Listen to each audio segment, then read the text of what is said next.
नमस्कार मित्रों, आप सभी का दीपक एजुकेशन प्रयागराज में स्वागत है। तो पिछले क्लासों में हम लोगों ने संविधान का पार्ट 1 पढ़े थे।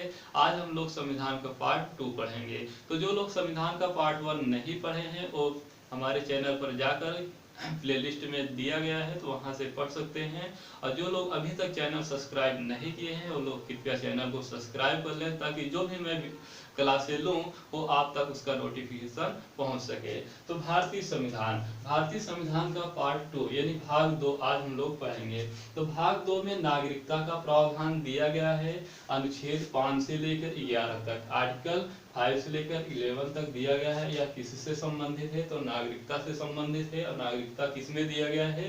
तो भाग 2 में दिया गया है। यहाँ से सीधा सीधा प्रश्न पूछता है कि भाग 2 में क्या है? तो नागरिकता है। अब प्रश्न एक उठता है कि भारत में जो नागरिकता है वो किस प्रकार की है। तो भारत पे क्योंकि नागरिकता दो प्रकार की होती है, एक इकहरी नागरिकता होती है, एक दोहरी नागरिकता होती है। तो भारत में जो नागरिकता है वो इकहरी नागरिकता है। कैसी भारत की नागरिकता है? एकल नागरिकता है, इकहरी नागरिकता है। जबकि अमेरिका या यूएसए का दोहरी नागरिकता है। ये इकहरी नागरिकता क्या होती है?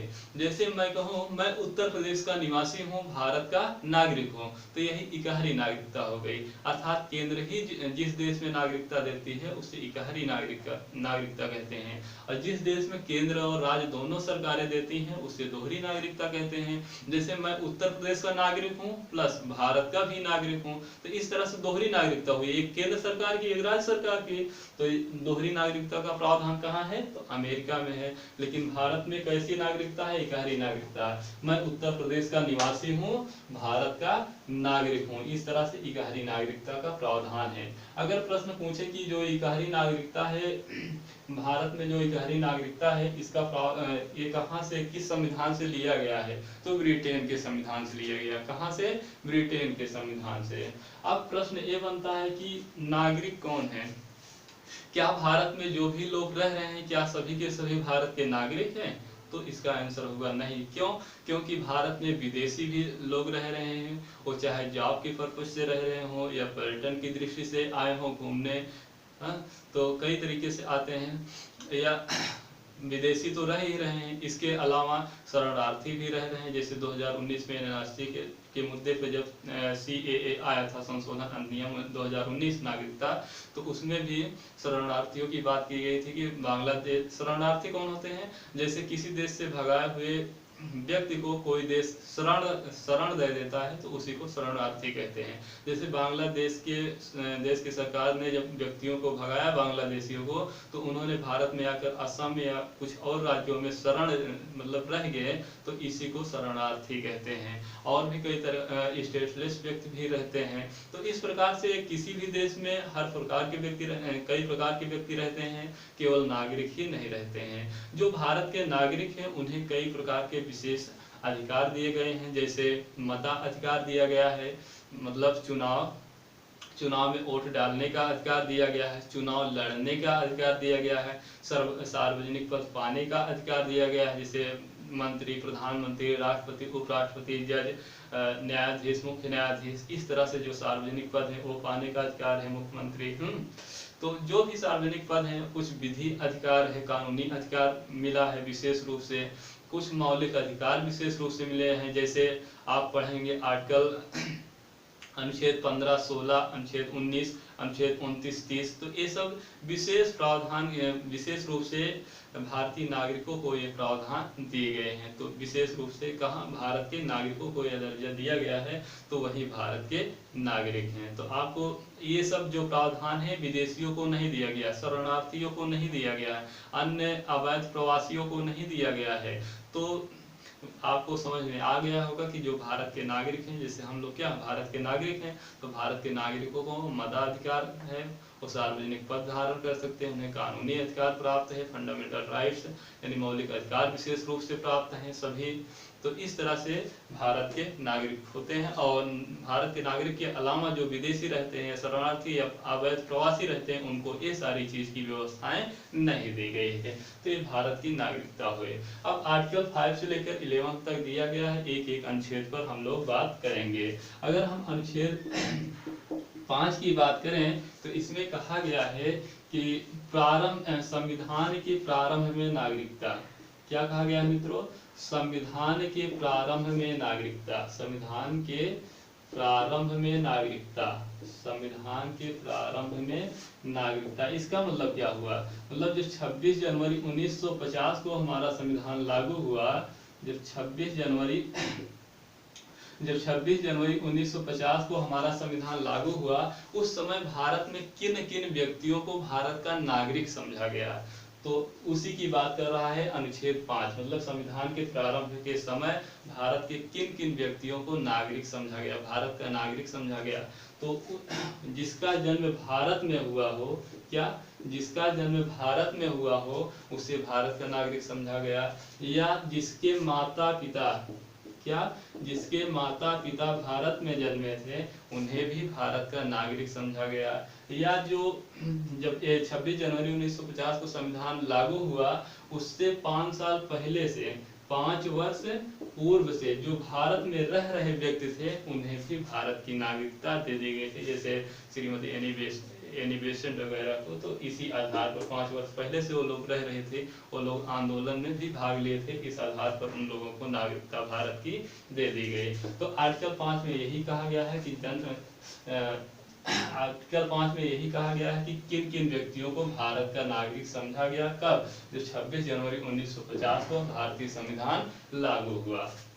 जन्म के आधार पर जो व्यक्ति जन्मा था भारत में, या उसके माता पिता भारत में जन्म लिए थे, या 5 वर्ष पहले से, यानी 1950 में लागू हुआ, 1945 से जो व्यक्ति रह रहे थे उन्हें भारत की नागरिकता दी गई थी, उन्हें भारत का नागरिक समझा गया। आर्टिकल 6 से आप पढ़ेंगे। आर्टिकल 6 और आर्टिकल 7 मैं आपको एक साथ में पढ़ाता हूँ। जैसे एक क्या हुआ? भारत का नक्शा।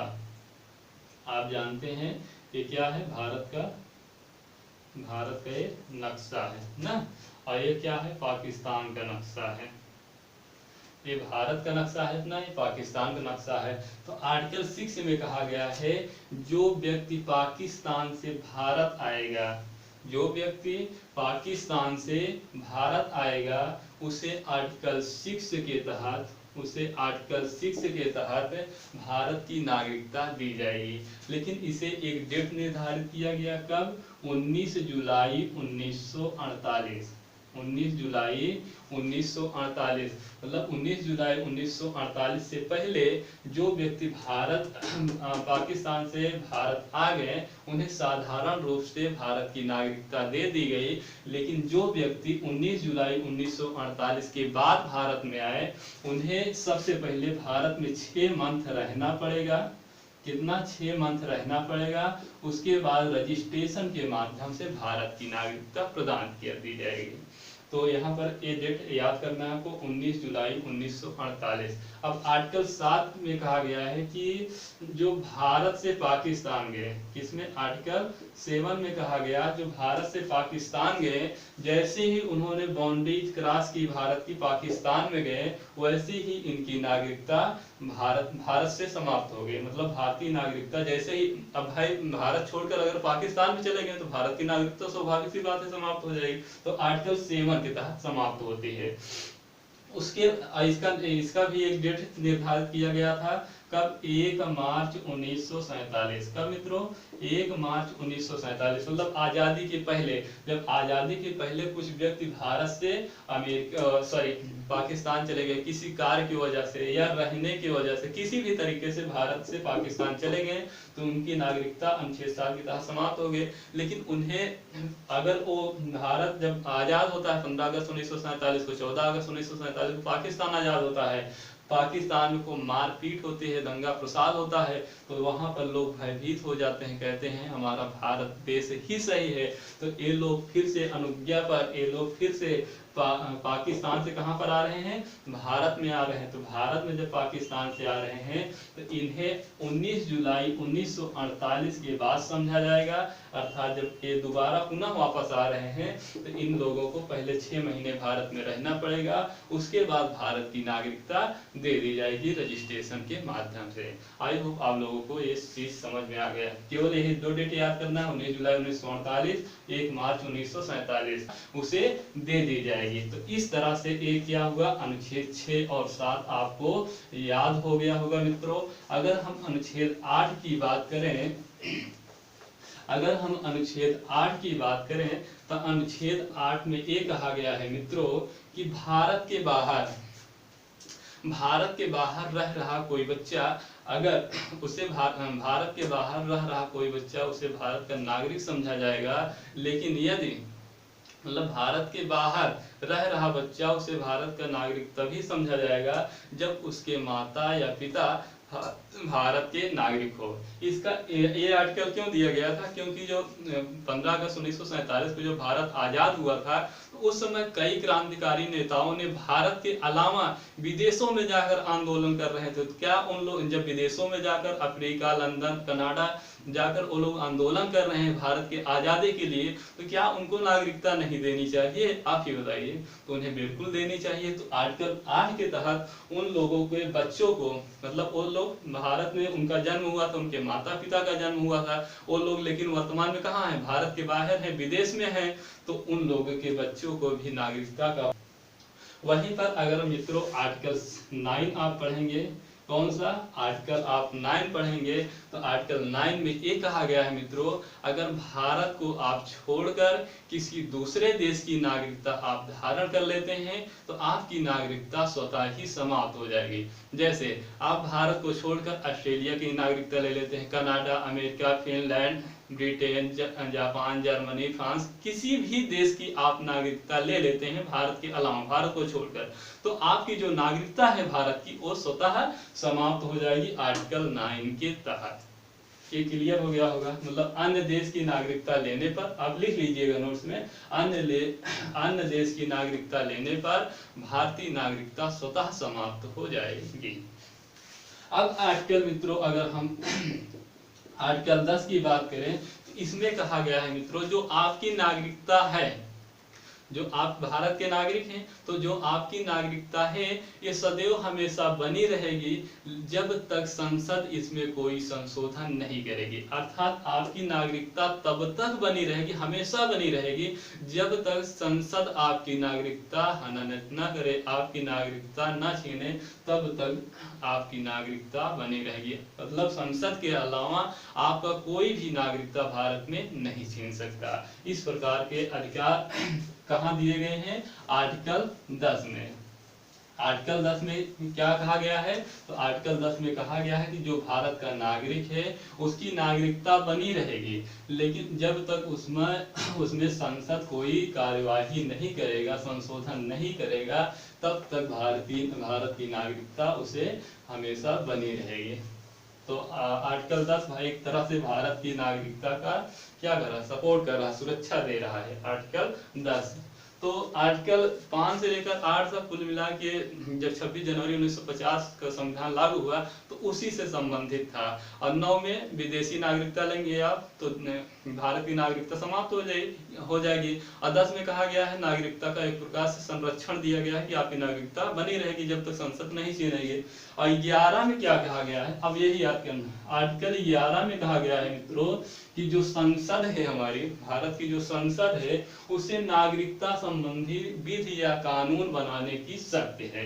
तो इसी आर्टिकल 11 की शक्ति का प्रयोग करते हुए संसद ने एक अधिनियम पारित करता है जिसे कहा जाता है भारतीय नागरिकता अधिनियम।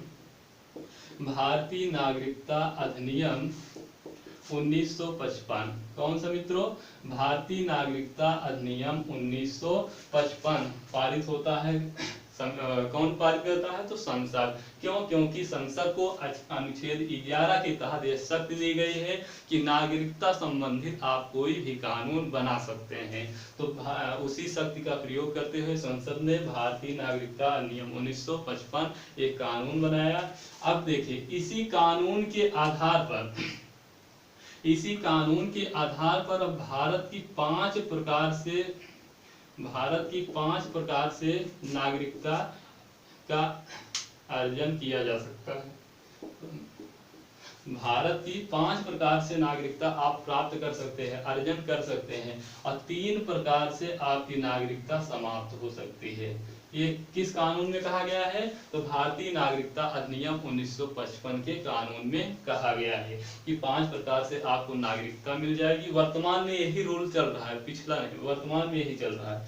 तो 5 प्रकार से आपको नागरिकता प्राप्त हो सकती है, 3 प्रकार से आपकी नागरिकता समाप्त हो सकती है। तो कौन कौन से प्रकार हैं, उन्हीं पर हम लोग आज बात करने वाले हैं। तो देखिए, सबसे पहले आपको जन्म के आधार पर आपको भारतीय नागरिकता मिल जाएगी। किसके आधार पर? जन्म के आधार पर। इसी को इंग्लिश में बाय बर्थ कहते हैं। बाय बर्थ यानी जन्म के आधार पर आपको नागरिकता दी जाएगी। जैसे भारत, इसमें ये कहा गया था 1955 के कानून में कि भारत में कोई भी व्यक्ति जन्म लेता है, भारत में कोई भी व्यक्ति जन्म लेता है उसे भारत का नागरिक समझा जाएगा। यह कहा गया था 1955 के अधिनियम में। अब इसका दुरुपयोग लोग करने लगे। जैसे घुसपैठिए आए भारत में और उन्होंने एक विवाह कर लिया भारतीय महिला के साथ और बच्चे पैदा करके चले गए, और बच्चे का क्या कहलाएंगे? भारत के नागरिक कहलाएंगे। या कोई विदेशी घूमने आया, हो सकता है उसको डिलीवरी होने वाली हो और भारत में पहुंचते मान उसका बच्चा हो गया, और बच्चा होते मानू का ब्रिटेन और लंदन ना, वो भारत का नागरिक हो गया। तो इस तरह से इसमें प्रावधान दिया गया था कि अगर मान लीजिए अमेरिका का कोई पर्यटन की दृष्टि से भारत की यात्रा कर रहा है और भारत में पहुंचता है, उसके बच्चा हो जाता है, तो अमेरिका का बच्चा नहीं कहलाएगा, भारत का नागरिक वो हो जाएगा। तो इस तरह के प्रावधान शुरुआत में दिए गए थे 1955 में।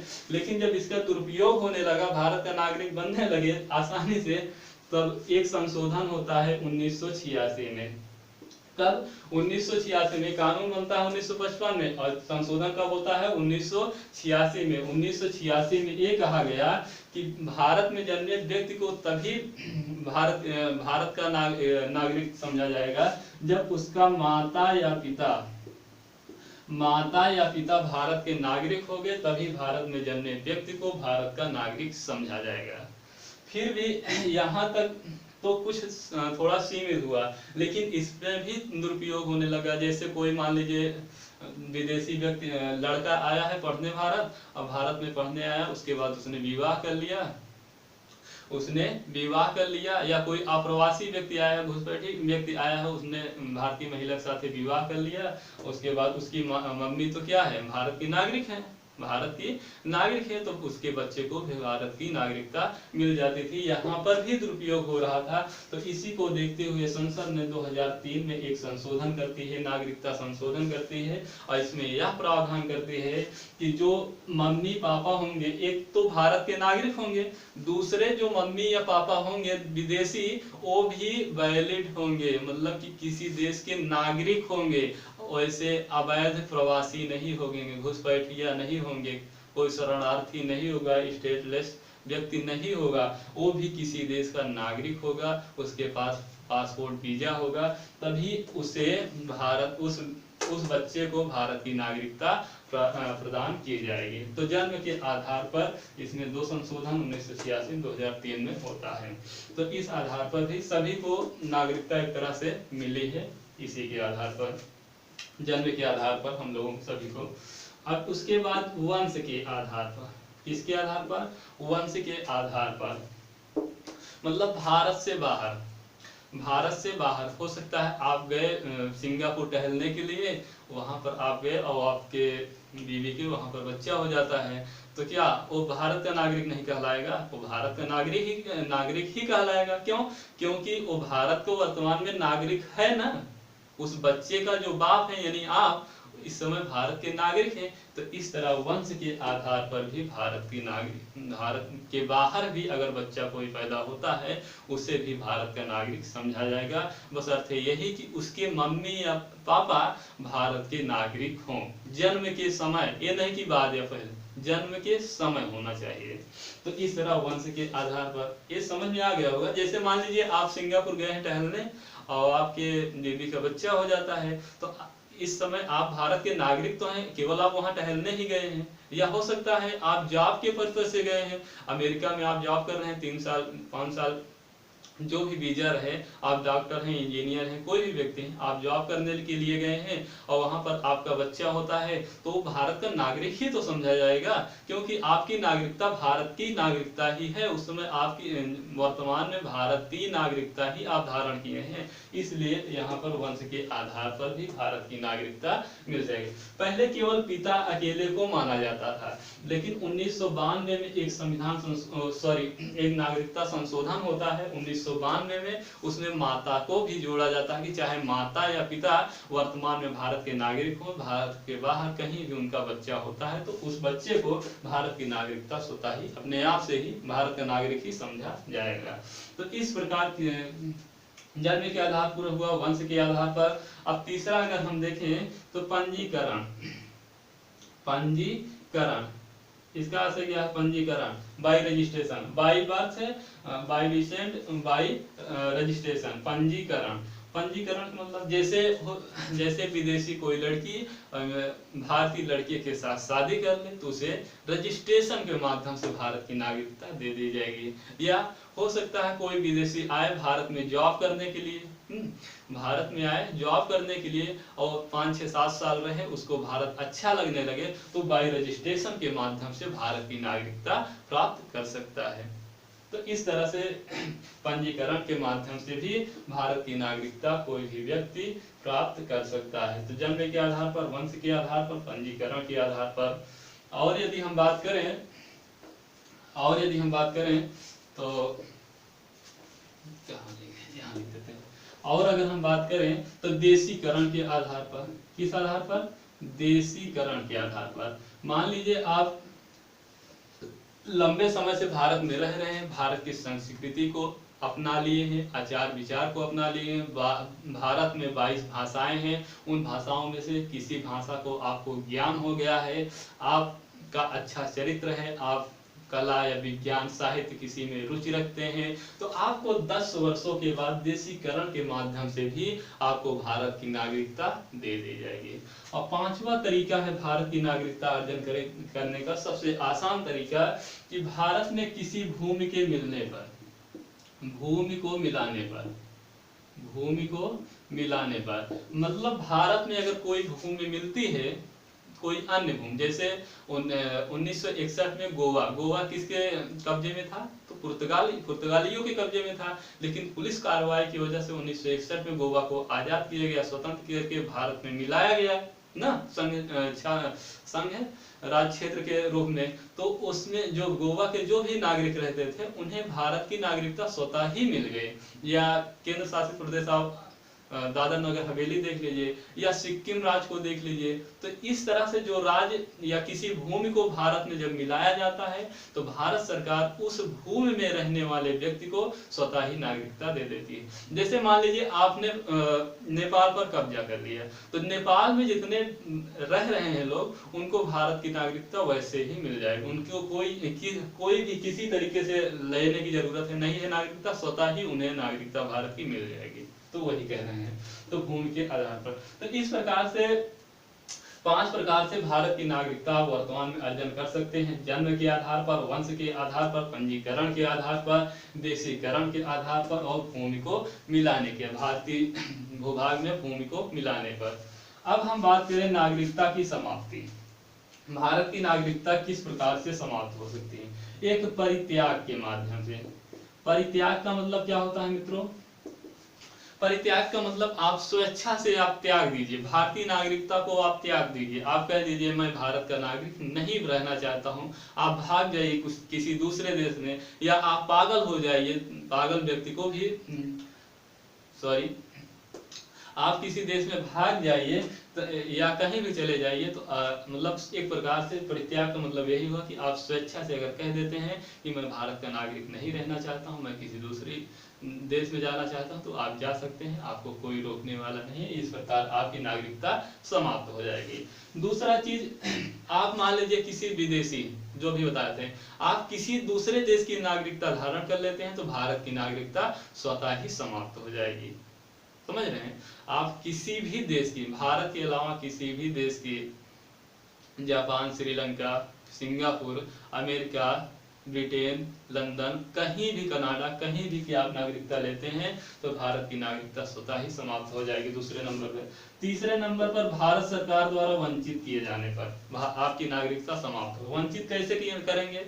मान लीजिए आप भारत और चाइना से युद्ध चल रहा है और आप चाइना की सहयोग कर रहे हैं, आप कह रहे हैं चाइना जिंदाबाद, चाइना जिंदाबाद। ये कोई बात हुई यार? खा रहे हो भारत की और गुणगान गा रहे हो चाइना की, तो आपको क्या करेंगे? सीधा बर्खास्त कर देंगे भारत से, आपकी नागरिकता छीन लेंगे।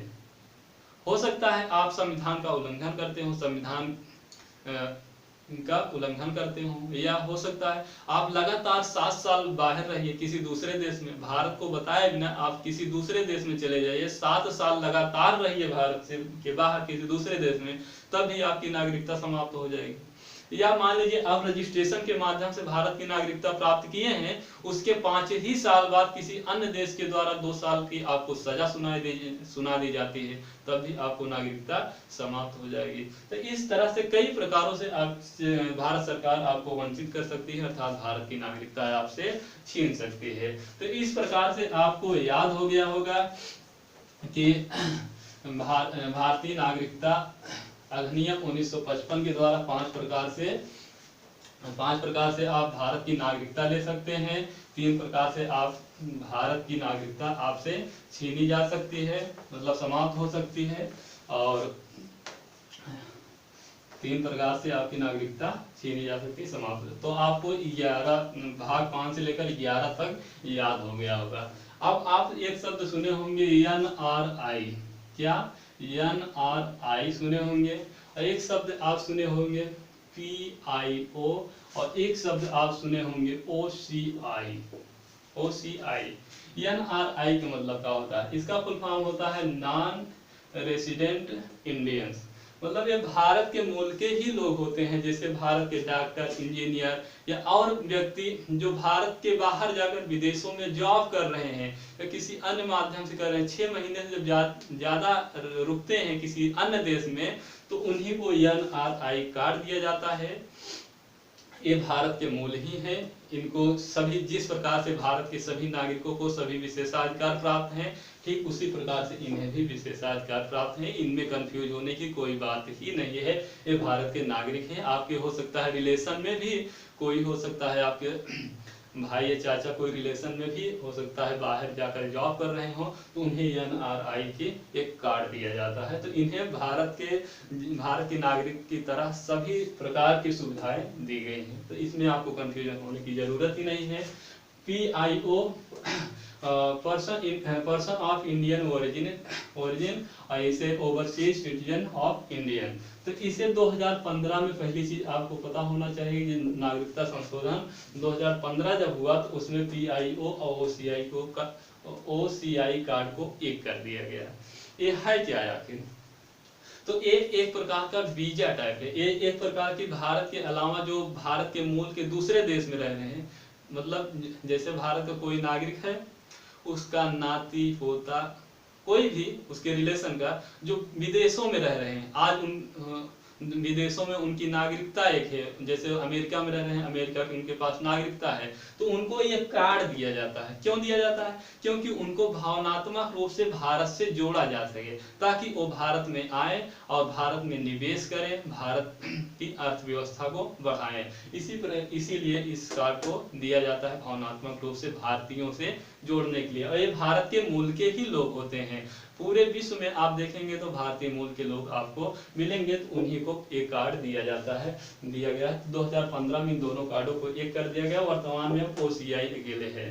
तो इसमें पहले ये था कि 15 साल का वीजा दिया जाता था। कितने साल का?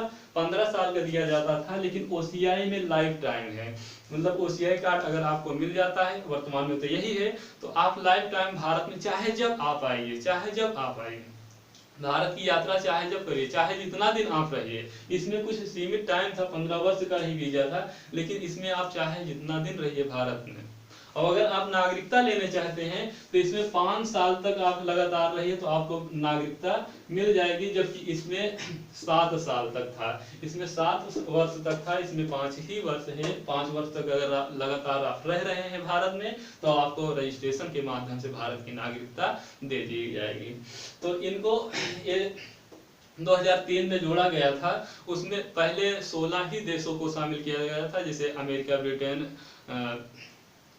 आयरलैंड, स्विट्जरलैंड, ऑस्ट्रेलिया, न्यूजीलैंड ऐसे सहित स्वीडन, इस तरह से 16 देशों को जोड़ा गया था। लेकिन वर्तमान में पूरे विश्व के सभी देश हैं, मात्र ओसीआई कार्ड वालों को मात्र पाकिस्तान और बांग्लादेश को छोड़कर, कौन कौन, पाकिस्तान, बांग्लादेश को छोड़कर, और भारत के अलावा पूरे विश्व में कहीं भी भारतीय मूल के लोग रहे। भारतीय मूल का मतलब समझ रहे हैं ना, भारत के वंश, मतलब कि ऐसा व्यक्ति जिसका वंशज कभी भारत का नागरिक हुआ करता था, वो आज अमेरिका या किसी अन्य देश में है, उसे ही ओसीआई कार्ड धारण दिया जाता है और पीआईओ कार्ड भी दिया जाता था। तो इसे कब 2015 में एक कर दिया गया। इसमें पहले प्रावधान था कि 7 साल तक अगर लगातार रह सकते हैं तो भारत की नागरिकता दे दी जाएगी, इसमें 5 ही साल में भारत को नागरिकता दे देगी। इन्हें भारतीय मूल के तरह ही व्यवहार किया, जैसे कोई व्यापार करना चाहते हैं, भारत से किसी देश में निवेश करना चाहते हैं, तो जैसे भारत के व्यापारियों को जो भी सुविधाएं दी गई हैं वही सुविधाएं इनको भी दी जाएगी। जैसे आप ताजमहल देखने जाएंगे तो आपसे जो भारत के नागरिक हैं उनसे 200-250 रुपए लेते हैं, लेकिन जो विदेशी व्यक्ति आते हैं उनसे 1000-1200 रुपए लिए जाते हैं। लेकिन जो ये ओसीआई कार्ड धारक अगर व्यक्ति आएंगे, भारतीय मूल के व्यक्ति आएंगे ताजमहल देखने, तो जैसे आपसे लेते हैं 200-250 रुपए, वैसे ही इनसे भी 200 से 250 रुपए ही लेंगे। तो इस तरह से इनको भावनात्मक रूप से भारत से जोड़ा गया ताकि भारत में आए, अच्छे से कारोबार करें, व्यापार करें और भारत से निवेश करें, भारत की इकोनॉमिक्स बढ़ाएं। तो इस तरह से इन्हें कार्ड दिया गया है। इन्हें मताधिकार नहीं दिया है, सार्वजनिक पद पाने का अधिकार इन्हें नहीं दिया गया है, ये चुनाव नहीं लड़ सकते हैं, अचल संपत्ति नहीं खरीद सकते हैं, इस प्रकार से कोई कार्य ये लोग नहीं कर सकते हैं। लेकिन वैसे जैसे सामान्य रूप से व्यक्ति रहता है, खाओ पियो घूमो टहलो, कोई दिक्कत नहीं, आप रहिए, भारत में आपके लिए आज़ादी है, आप भारत में आइए, चाहे जितना दिन रहिए, आप भारतीय मूल के हैं, आप आइए, भारत में रहिए, निवेश करिए, पैसा खर्चा करिए, भारत में फैक्ट्री लगाइए, भारत में फैक्ट्री डालिए, वहाँ पर भारत के जो मजदूर हैं उनको रोजगार मिलेगा। इस तरह से रोजगार को बढ़ावा भी इनसे मिलता है। तो इस प्रकार से कई प्रकार से इनसे लाभ होता है, इसलिए इन्हें कार्ड दिया जाता है। तो ये एनआरआई तो मतलब जैसे भारत के नागरिक समान रूप से हो, ये भी नागरिक हैं, इनसे कोई मतलब नहीं, ये कार्ड था तो इसे भी मैं बता दिया। इसके अलावा मित्रों आप लोगों ने सुना होगा CAA 2019, CAA 2019, citizenship amendment act 2019, मतलब नागरिकता संशोधन अधिनियम 2019। इसका विरोध भारी संख्या में किया था, लोगों ने धरना प्रदर्शन किया था, लेकिन सरकार ने इसे पारित कर दिया। इसमें आखिर है क्या?